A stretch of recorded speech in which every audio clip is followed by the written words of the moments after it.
Nothing gets me more excited in Game of Thrones than when we're looking at a map and you have Yeah. pieces and castles and you're throwing Yeah. shit around and moving armies. It's like we're playing Risk. It's so good. It's so good to see. And I feel like I didn't expect this relationship between Kristen Cole and Aemond. It's nice because they are the battle minded and actually like I don't know if Aemond's technically battle tested, but Kristen Cole literally got picked to be on the King's Guard because he's battle tested. So he has this experience that he's actually bringing to the table. And it was interesting to see Aemond taking his advice like seriously. I really just felt like Aemond was going to be more like Daemon, where it's just my way. We're going to do this. Just listen to me and get behind, rather than actually taking in this information. So that was really cool to see. It all gets cut short, of course, when Otto walks in and kicks out Kristen Cole, but it was just a good moment. And I do think that before Otto gets there, what I just brought up like a minute ago about them reacting to Aemond killing Luke and starting this war, essentially.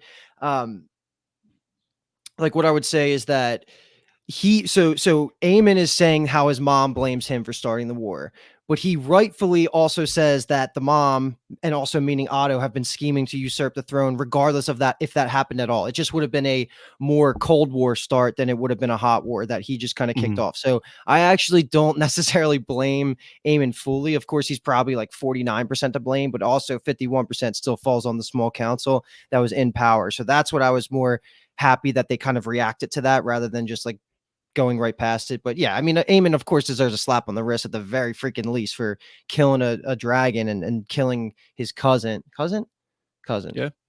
Yes, So nephew. Yeah. Call Duh, them because they nephew. say Yeah. to my nephews, the strong Yeah, boys. Yeah, you're right. Three But great scene though. This boys. was one of my favorite scenes of the episode. Yeah. What do you got, Yeah. Lane? What do you got for me? All I was gonna say as a comment to Luke is that I feel like Kristen Cole is Aemon's only friend. Like he respects him because he's a good fighter. He taught him how to fight. Mhm. He took a special interest in Aemond. Last season we saw it. And I like as they were hunting down Aegon in episode 7 or whatever that was last season, I wasn't surprised by the friendship, but it's interesting that like I guess you're right. It's interesting that he was like taking his opinions, Kristen Cole's, because it's like, what do you know, dude? But Yeah. I guess this is like his only boy, whereas Aegon has like a bunch of boys, like and like bros to hang out with. Yeah. This feels like his only friend. I think, Kristen Cole is, I would say, the only person that Aemon respects. Yeah. I don't think he really has a level of maybe begrudgingly Otto at some level just because of what he's been able to accomplish in his life. But that's probably a stretch. Kristen Cole, and I would say he's used to taking his instruction.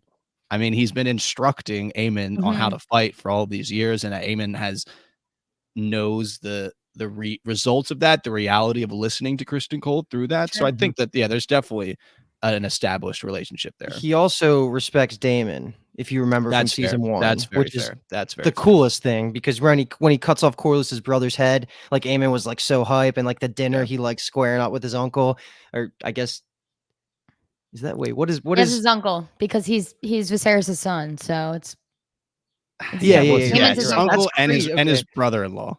Yeah. Yeah, okay. That's why it's weird. I Uncle was in trying to think of the same level of the family tree, but you're right. Yeah. Yeah. It's weird to think of them as Viserys' kids. It just really is, especially as they're grown up, because they just had barely spoke to each other ever. So it's bizarre to think. Yeah, much to Viserys' dismay, I think we're past the fact that they're related through him. It's more just we're on opposite sides of a war at this point, and I don't think they really care that much anymore. So this actually, now that I'm thinking about it, and we're talking about it, feels like their relationship to Harrenhal is very like, let's swing through all the castles and small holdings on the way there, and we'll gather men, and then we'll use Harrenhal as our little home base, since we technically already own it, quote unquote, because Larry Strong is the lord of it. And then that's how we'll impact and influence the Riverlands. And that makes sense. Like if you think about where the river cuts through the middle of the map, it's the easiest path forward. Yeah. And Aemon's idea, and Kristen Cole agrees, is that Kristen Cole can lead the troops on the ground while Aemon is on Vhagar above them and ahead of them. So knowing nothing about the military beyond maybe listening to a podcast on Roman tactics, that seems quite sound to me. That seems like that would be the best way to do things. So we'll see if they're able to convince Aegon like they want to. They want to have a private audience with Aegon to talk to him about this. So we'll see how that may go. Cannot leave the scene without mentioning Criston Cole riding for his lady. Oh yeah.